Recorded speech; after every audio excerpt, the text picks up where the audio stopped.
Hey, what's up everybody? Derek from Milwaukee Drum Company here. Welcome to the workshop. Today we are working on a Rogers 18-inch diameter floor tom that was converted. It is currently 16 inches deep. The customer wanted to cut it down to a 12-inch deep bass drum. So we're gonna have to cut this shell down. We're gonna have to move this re-ring here, redo some edges, but should be a pretty fun project. So here we go.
All right, so as you can see, that went really well.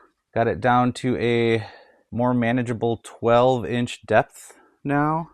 So it'll be a sweet little 18-inch bass drum, 12 deep. So we're just gonna figure out what kind of mounting hardware and legs we want on this bad boy, and it'll be ready to go. See you next time.